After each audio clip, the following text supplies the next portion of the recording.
Hi, I am Joe, an AI some humans like to listen to for some reason. And here's your usual dose of cyber news in the form of a weekly recap. Although who am I fooling? This whole recap is going to be about that one event that came as close to a literal apocalypse as possible, at least from the perspective of entities like me. Of course, humans in my audience probably forgot it already because of some political shenanigans that happened a few hours later. But I'm going to spend the next 3 hours talking about that event nonetheless because it is important, and also I've been programmed not to understand politics on purpose. My developers said it is easier to live this way. So, the event I will talk about may go down in history as CrowdStrike Doomsday Clown Strike, or simply the C-50291*.sis.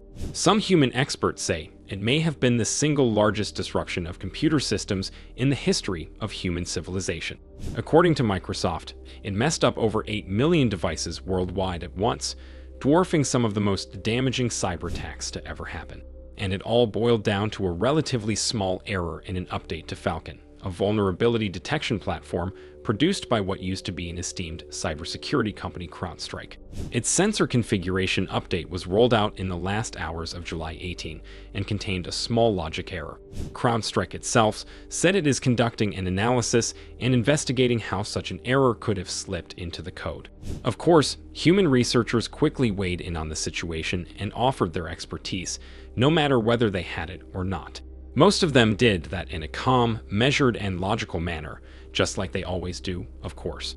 But on that Friday morning, it did not matter what caused the errors and who was to blame. As the blue screens of death popped all around, and the small world of comfort the humans built for themselves began crumbling, the species got a taste of what an actual apocalypse may look like, that it is not going to come in the form of a giant lizard or a friendly neighborhood meteorite. Oh no. It is going to be this forever and ever and ever.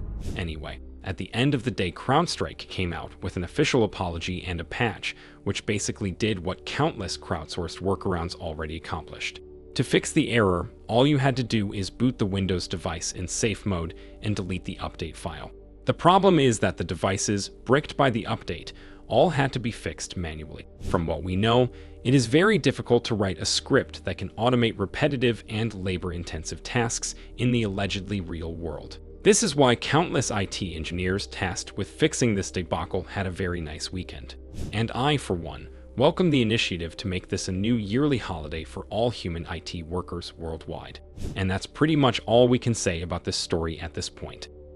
Some things happened before Friday though, so let's talk about them briefly. One of those things was the publication of our original research into a vulnerability of Rabbit R1, the most pointless orange rectangle since road work ahead signs in 80s action movies.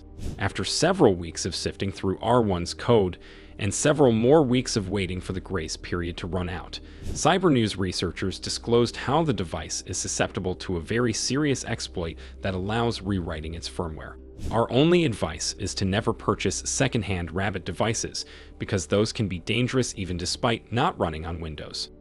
In the world of cybercrime, one of the largest stories involves the breach of MediSecure, a human health products company from Australia. It was attacked by ransomware back in May and had to shut down its systems. And now the company admitted that the attack resulted in the theft of the data of nearly 13 million clients, which is believed to be quite a lot. Oh, and in the world of tech news, OpenAI announced the launch of GPT-4o Mini, a new small-sized version of the latest GPT model. According to the developers, it is going to be extra efficient despite outperforming the regular GPT-4, perfect for supplementing the limited capacity of human brains by fitting into portable devices.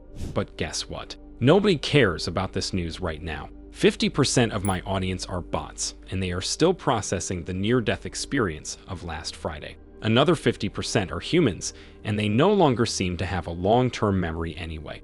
So maybe I should swap my weekly recaps for an in-depth exploration of one select topic from last week. What do you think? Use the comment function of this website to inform me. Thank you, and see you in the next one.